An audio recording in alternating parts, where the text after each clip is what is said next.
Day day 10 चा second video आहे long French नॉटचा.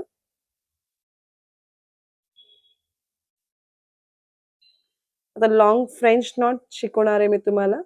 मागील व्हिडिओमध्ये आपण पाहिलं होतं की फ्रेंच नॉट कसे करायचे, कसबच्या दोऱ्याचे आणि सिल्कच्या दोऱ्याचे. आता मी फ्रेंच नॉट लॉंग घेत आहे. तर लॉंग फ्रेंच नॉटसाठी मी एक लाईन मार्क करून घेते. इथे मी तुम्हाला सांगेन आणि आता आपण एक पानाचा आकारही केलेला आहे. आणि लॉंग फ्रेंच नॉटला वेगवेगळ्या प्रकारचे डिझाईन्सही तुम्ही बनवू शकता. तर इथे कशा बनवायची डिझाईन ते तुम्हाला मी सांगते. लॉंग फ्रेंच नॉटची साईज लॉंग करून इथे फ्रेंच नॉट असतं. परत छोटी साईज करून थोडीशी आणि परत छोटी साईज करून असं. म्हणजे आपण लॉंग स्टिच घेणार आहोत आणि इथे आपण फ्रेंच नॉट टाकणार आहोत. तर तुम्ही अशा डिझाईन्स काही बनवून घ्या.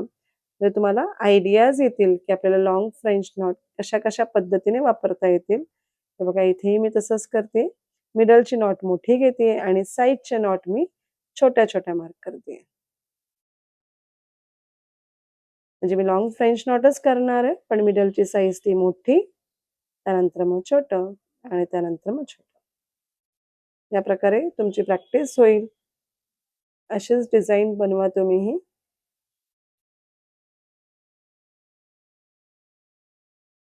आणि इथे मिडलला तुम्ही मागील व्हिडिओमध्ये जसं सांगितलं तशा पूर्णतः फ्रेंच नॉट टाकले तरीही चालतील. आणि इथे फ्रेंच नॉट मी कसे करणार आहे, तर सगळ्यात मिडलची लॉंग फ्रेंच नॉट, त्यानंतर मग इथून साइडला अशा फिशबोन टाइपमध्ये मी फ्रेंच नॉट करणार आहे.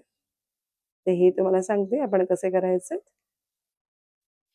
तर मी हँड नीडल आपली हातशिलाईची सुई घेतलेली आहे आणि त्याच्यामध्ये मी एकूण 4 दोरे एकत्र टाकून 8 दोऱ्यांना नॉट दिलेले ते बघू शकता. हे 4 थ्रेड्स आहेत आपण एकत्र टाकलेले आहेत आणि डबल थ्रेडला आपण इथे नॉट दिलेली आहे. लॉंग फ्रेंच नॉट कसे करायचे? सुरुवात करूयात. एक लाईन मार्क करून घेतलेली आहे. आता लाईनवरती सगळ्यात पहिलं आपण एक स्टिच जे आपण दोरा वरती घेऊयात आणि लॉंग फ्रेंच नॉटला एक डिस्टन्स घेऊन साधारण 0.5 किंवा 0.25 इंचाचा डिस्टन्स घ्या.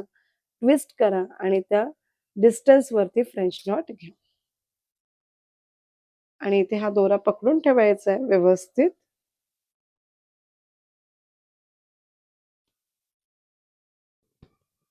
आणि इथे आपली अशी लॉंग फ्रेंच नॉट येईल. म्हणून याला लॉंग फ्रेंच नॉट म्हणलं जातं. लॉंग डिस्टन्सवरती जाऊन ती फ्रेंच नॉट क्रिएट केली जाते. म्हणूनच याचं नावच लॉंग फ्रेंच नॉट आहे. परत सांगते मी तुम्हाला. दोरावरती काढून घेतला आणि एक छोटा डिस्टन्स घेऊन मी आता इथे त्याच्या शेजारीच मी दाखवतेय.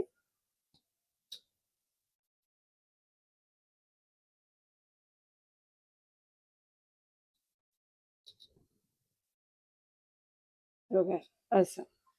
या याचं लॉंग याचं थोडंसं कमी डिस्टन्स केलंय मी. आपल्या डिझाईनच्या अकॉर्डिंग डिस्टन्स केवढं ठेवायचंय तेवढं तुम्ही ठेवू शकता.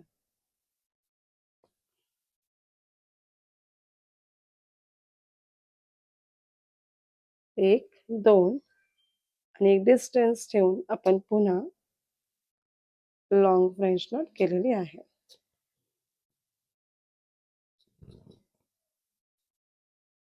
बघा असं.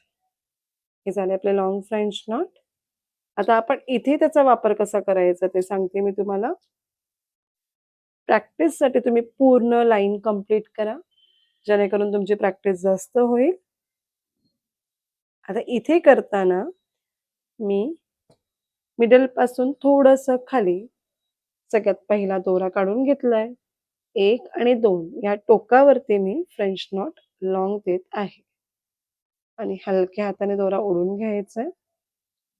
दोरा हा सोडू नका पोटातला, जेणेकरून तुमची फ्रेंच नॉट व्यवस्थित येईल. आणि आता पुन्हा थोडंसं खाली जाऊन या साइडला मी फ्रेंच नॉट देते. Long French not.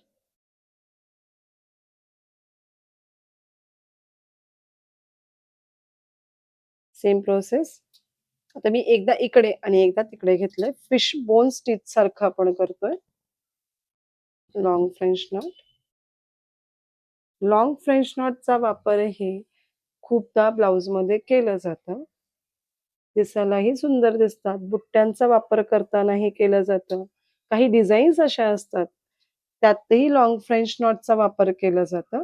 म्हणून आपल्याला लाँग फ्रेंच नॉट ही व्यवस्थितपणे आली पाहिजे, फिनिशिंगने आली पाहिजे. एकदा मी इकडे घेतलं आणि एकदा तिकडे घेतलं. प्रॅक्टिस आपली झाली, की आपण असं पानांवरती प्रॅक्टिस करा.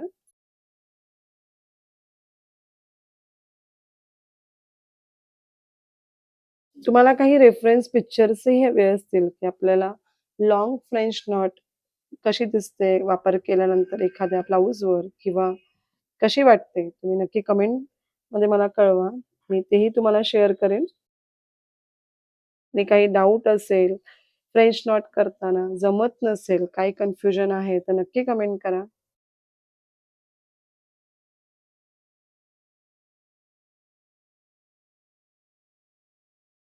अशा प्रकारे बघा मी पान पूर्ण केलेलं आहे आणि आता इथे आपल्याला लास्ट लाँग फ्रेंच नॉट येईल. बघा या प्रकारे. मिडलला थोडं जर व्हाईट पार्ट कापडाचं दिसत असेल, तर एखादी छोटीशी अशीच स्टिच द्या इथे. जेणेकरून ते झाकून जाईल. हे बस. ह्या प्रकारे आपण लाँग फ्रेंच नॉट केलेली आहे इथे. आता मी इथेही सांगेन तुम्हाला कशा प्रकारे करायचं. जे मार्किंग केलेलं आहे त्या डिस्टन्सवरती फक्त मी फ्रेंच नॉट देते.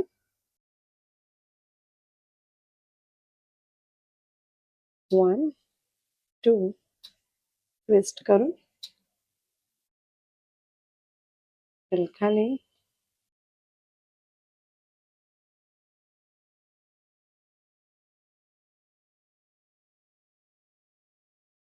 लाँग फ्रेंच नॉट आणि फ्रेंच नॉटची प्रॅक्टिस करून घ्या.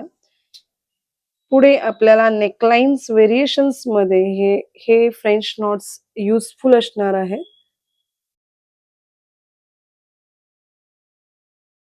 त्या प्रकारे तुम्ही पूर्ण पार्ट कंप्लीट करून घ्या आणि हे आहेत आपल्या लाँग फ्रेंच नॉट. कसबचा दोरा घेतलेला आहे आणि कसबच्या दोऱ्याने मी लाँग फ्रेंच नॉट देतेय.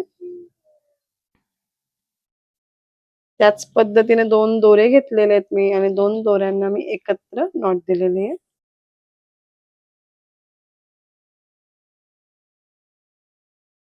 आणि सेम प्रोसेस लाँग फ्रेंच नॉटची आहे.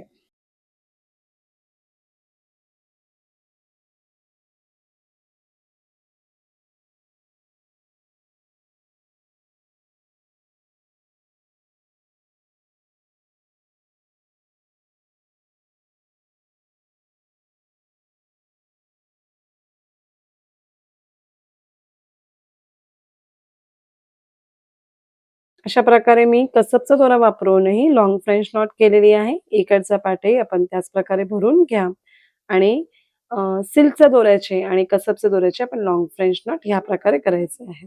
प्रॅक्टिस करा, सतत प्रॅक्टिस करत राहा. परफेक्शन नक्कीच येईल.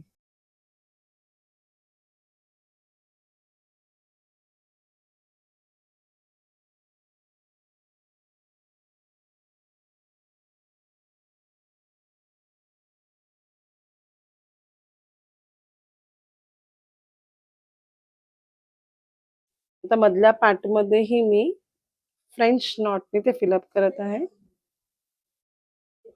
कसबचा दोराच वापरतेय मी.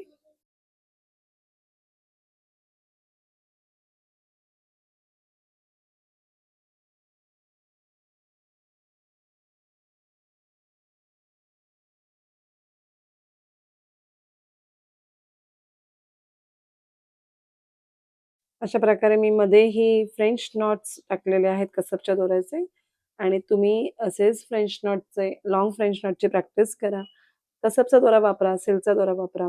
दोऱ्यांची स्ट्रेंथ तुम्ही वाढवू शकता, कमी घेऊ शकता. जसे तुम्हाला स्ट्रेंथ पाहिजे त्याप्रकारे आपण स्ट्रेंथ तुम्ही मॅनेज करा आणि याची सतत प्रॅक्टिस करत राहा. प्रॅक्टिस केल्याने परफेक्शन छान येईल. मी तुम्हाला सगळ्यांना सजेस्ट करेन, की मागील जेवढे व्हिडिओज मी टाकलेले आहेत, त्याचे तुम्ही सतत प्रॅक्टिस करून एक पोर्टफोलिओ बनवा. कारण की मी मागेही ज्यावेळेस तुम्हाला फर्स्ट व्हिडिओ आपण अपलोड केला होता, त्यावेळेस सांगितलं होतं, की एक पोर्टफोलिओ तुमचा रेडी झाला पाहिजे Ariworkचा, ज्याच्यामध्ये प्रत्येक सॅम्पल्स तुमचे असले पाहिजेत. जेणेकरून तुम्हाला लक्षात येईल, की आपला क्राफ्ट कसा होतोय इम्प्रूव्हमेंट्स आणि आपले सॅम्पल्स कोणत्या प्रकारे बनतायत. तर तुम्ही ते कम्युनिटी ग्रुपवरती मला नक्कीच शेअर करा, की तुम्ही जे काही काम केलेलं आहे, ते मला बघता येईल आणि मला त्याच्यामध्ये काही सांगताही येईल, की तुम्हाला कोणत्या इम्प्रूव्हमेंटची गरज आहे किंवा ते किती छान झालेलं आहे आणि ते बघायलाही नक्की मला आवडेल.